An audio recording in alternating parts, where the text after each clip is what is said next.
Agriculture is also referred as farming, in which we grow crops or we rear animals to obtain food and other products that would be used by human beings, maybe directly or maybe in the industries as the raw material.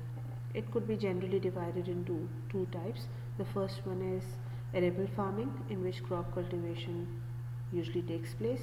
The other one is pastoral farming, which is rearing of animals. It could be the poultry, it could be the livestock. Like all the other economic activities, obviously agriculture also requires some favorable factors, climatic or natural factors, which are going to support it. So the first and the foremost is the land type and soil. For agriculture, we all somehow have a general idea that flat land is required because all the farming processes are easily carried out on the flat land, and the soil profile needs to be thick. When I refer to the soil profile, we talk about how thick the soil is. Uh, it means how much room for the root growth is there. The thicker the soil, the better the root growth would be, and the amount of nutrients found in the soil, and the type of soil, obviously it's usually clay and loamy soil, which is ideal for agriculture, and that is mostly alluvial soil. And then we have sandy soil, which doesn't support most of the crops, like rice, which needs the sustaining water. So agriculture needs fertile soil, it needs flat land, and in the mountainous areas where we don't have much flat land, only valleys have enough area for agriculture. They make terraces on the mountain slopes to make it flat so agriculture could take place. The next factor is availability of water. It could be either by the river or a stream or in the form of rainfall. Since we are talking about the natural factors, we are not considering irrigation. And in fact, if we're talking about irrigation, we need to take in consideration the rivers nearby, the groundwater under the ground, and the amount of rainfall that could be stored in the reservoirs. So yes, the areas which have a river flowing nearby, that would be ideal for agriculture. And the best example is the Indus Plain, because the upper Indus Plain has river Indus and its eastern tributaries. That is why it's rich in agriculture. Although irrigation plays a large uh, a huge role in it, but again it couldn't be possible without the rivers itself. Then in the areas which are away from the river, maybe they've been using the irrigation methods to obtain groundwater, and then there are other areas which receive enough rainfall to practice agriculture, such as Barani areas near Peshawar and Puttar Plateau. The last one is obviously climate. So if the climate is too harsh, when I refer to harsh, we would be talking about too high temperatures or too low temperatures, that is below zero. Uh, these are not obviously ideal for agriculture, but yes, the areas where temperature is bearable for the plants, where it doesn't go below 0 degrees Celsius and doesn't go too high, are ideal for agriculture. And majority of the areas in Pakistan where agriculture is practiced, Sindh, Punjab or Balochistan, and in KPK as well, they have a moderate kind of temperature for agriculture. Even if in the areas of Thar the temperature goes above 40 degrees Celsius, it doesn't harm the crops, and the crops would be grown according to the climate of that area. So these are the natural factors we would be referring to, which make agriculture possible in any area.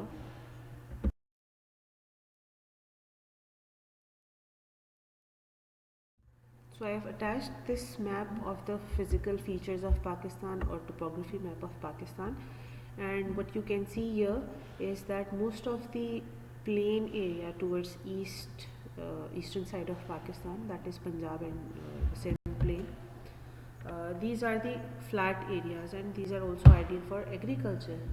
And when we look at the north of Pakistan in the Karakoram and Himalaya and Hindu Kush range, most of the area is rugged. It's covered with snow, and there is not enough soil present since the mountains are uh, the steep slopes are there. That is why not much agriculture takes place there. Then we are talking about the north of Balochistan. It's also the area where not a lot of agriculture takes place. So the flat land, which is most of the east of Pakistan, some parts of the KPK towards west and northwest of Islamabad, and some parts of Balochistan where agriculture is possible. Now the question arises: why do we need flat land for agriculture? In fact, it is a question in the past papers as well. So the flat land is going to retain water. If you irrigate on a slopy area, the water due to the slope and due to gravity would not be retained by the soil. In fact, it would uh, run off uh, due to gravity and due to the slope. But what happens on the plain land, when you irrigate or when the rainfall occurs, the water retains there, which means the roots would get enough time to absorb the water and do the needful processes that happen in the plants. Next is, if you are using machinery, or maybe if you are using draft power, animal power, or manually if you are doing any of the tasks relevant to agriculture, crop cultivation processes such as plowing or irrigation or other machinery usage, or maybe you are using a harvester or a tractor, all of these processes are much easier to be carried on a flat land. Then obviously, if it is flat land, the soil has been deposited due to any of the natural factor, we are not discussing that, but it would have a thicker layer of soil. Whereas when we talk about the mountainous areas, since they have slopes, maybe gentle or maybe steep, they wouldn't have a very thick profile of soil. There would be less soil, a thin layer of soil, whereas in the flat areas we have a thick layer of soil which supports agriculture. There is enough room for the growth of roots. These are the general sources of water for agriculture in Pakistan. Obviously, as we've discussed earlier, River Indus and its tributaries, which have been helping Pakistan develop agriculture in most of the areas. Also, River Kabul and the western tributaries of River Indus are helping agriculture in KPK and parts of Balochistan. Then we have groundwater, the areas away from the surface water bodies. They rely on groundwater. Areas of Balochistan, some areas of Sindh and Punjab, they extract groundwater using wells, traditional methods, or maybe modern methods such as tube well. So if groundwater is there, agriculture is still possible. Then obviously monsoon rainfall. They are very important because the water bodies are recharged by these rainfall. The spells of heavy rainfall during the monsoon season recharge the groundwater when the water is infiltrated or absorbed. These rainfalls recharge the river systems, since the water which runs on the surface, it ends up in the rivers and streams, and some of the subsistence farmers, they are going to store this water in ponds and are going to use it later. So when I refer to a bearable temperature for the crop, here's the specification about it. So most of the arable area in Pakistan where most of the agriculture takes place, that is mostly the upper and lower Indus plain, the average maximum temperature is about 30. It could go above 40 degrees Celsius or can go around 45 degrees Celsius, but that's not a general temperature there always. So the maximum temperature, average maximum temperature is around 30 in summers and around 13 degrees Celsius in winters. It means both during summer and winter the temperature is ideal for the growth of crop, hence agriculture is possible. And the average minimum temperature ranges between 18 degrees Celsius to 30 sorry 0.3 degree Celsius in winter. These are about the areas which are relatively on the higher elevation, and agriculture is still possible there. But obviously during winters, the areas which have less than minus 0 degree Celsius temperature, agriculture won't be possible, since the subsoil would be frozen and water bodies would be frozen. So crop cultivation won't be possible.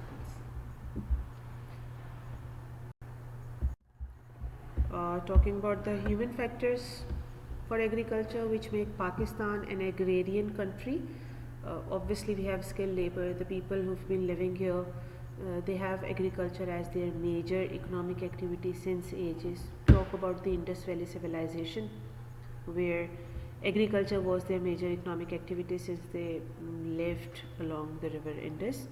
So, skill is what they have learned from their forefathers, which make Pakistan ideal for agriculture, because people have knowledge of growing crops or rearing animals. And the second, obviously the most important, is irrigation. Since Pakistan doesn't receive a lot of rainfall throughout the year, and not the same amount of rainfall is experienced throughout Pakistan, from north to south the amount of rainfall decreases. So irrigation is very important. So irrigation, we have two categories here. For surface water, we have canals. Pakistan has a dense network of canal irrigation. So yes, it's possible because of irrigation that a lot of area is under cultivation. Second, a network of tube wells, kareses. We have Shaduf, Chersa or Persian wheel. They all have been using groundwater for irrigating the agricultural land. Next is obviously capital. Nothing can actually happen without capital.